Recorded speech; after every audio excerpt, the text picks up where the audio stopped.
So here we are. So, hello, glad to be here.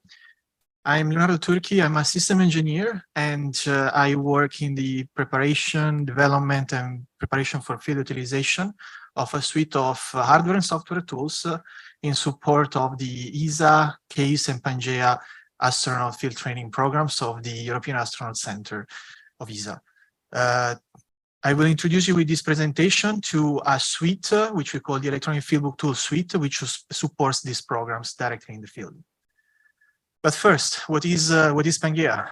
Pangea is the astronaut training for planetary geology, is the ESA official training in planetary geology science and also astrobiology.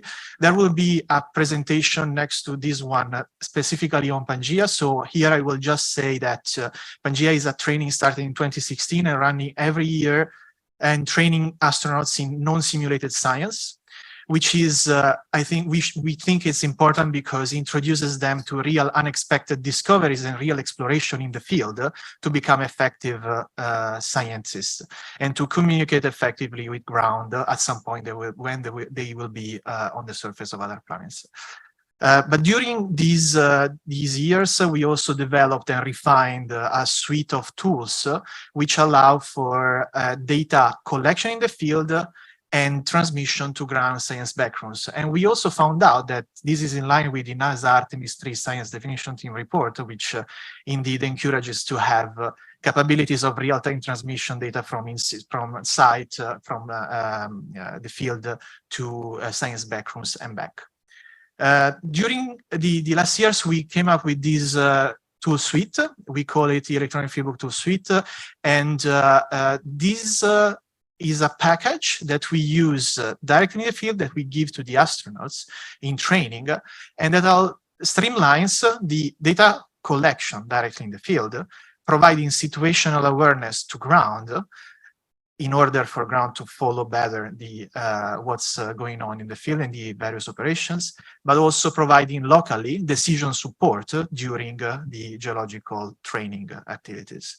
And as you can see at the center of the suite, there is the EFB, the Electronic FieldBook, which interacts with other modules or external instruments and sensors like handheld spectrometers that are used by astronauts to collect signatures of the minerals or rocks in front of them.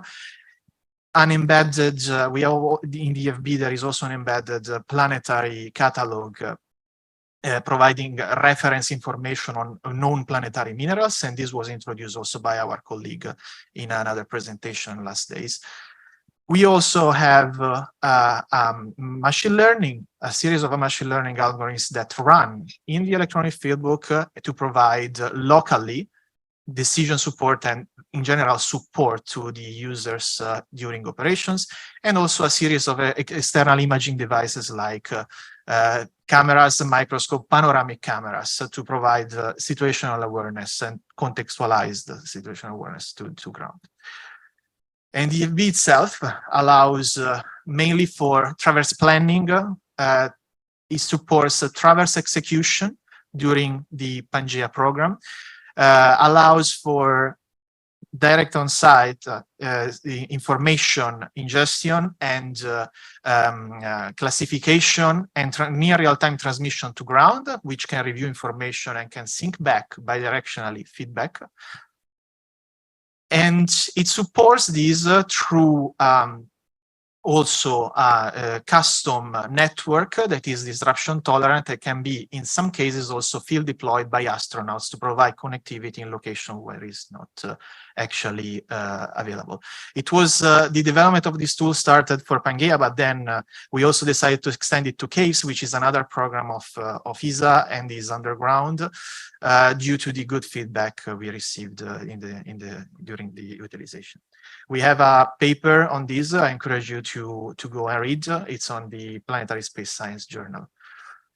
As we said, the Electronic FieldBook Tool Suite is composed by several modules, and the astronauts in training are provided usually of the EFB on the tablet, running on a tablet for now, of external tools like, as we said, analytical tools, which are wirelessly integrated to with the EFB, and external wireless microscopes, battery powered and portable, and networking devices to forward these to enable connectivity to ground.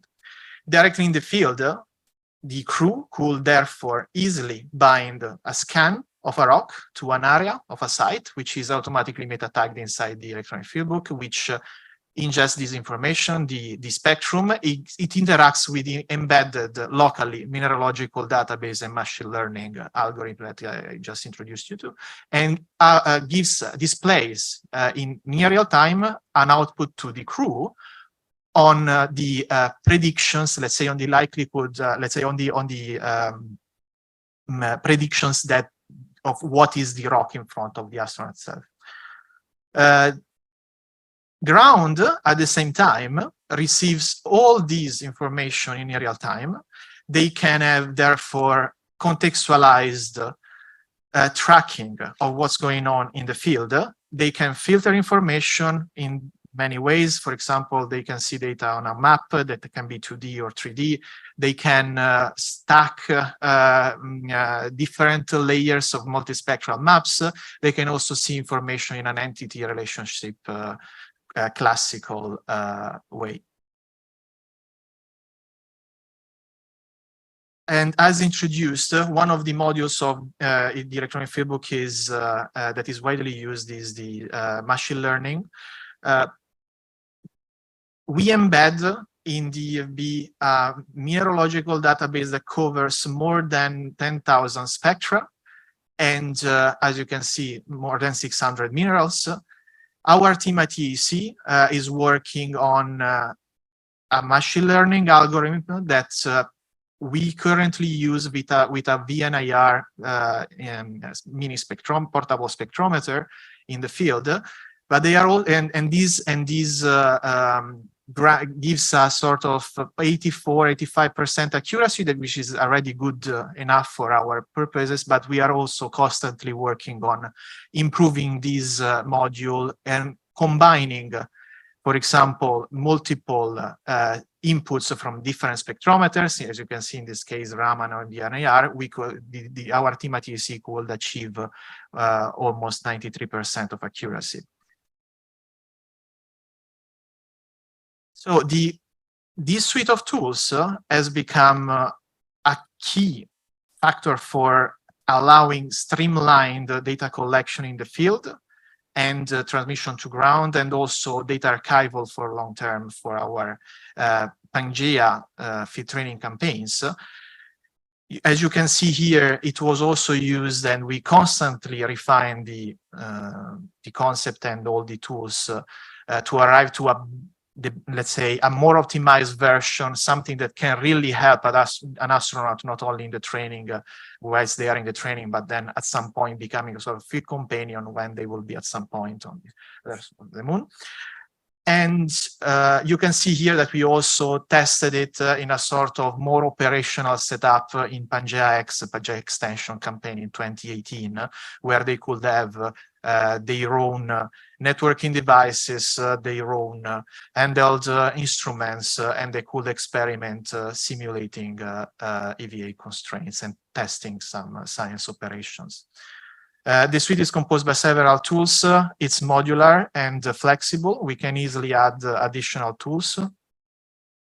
And for this reason, is after the good feedback that we received by the crews in trainings, decided to follow up on this concept, and is now following some industrial activities to ruggedize portions of these tool suites.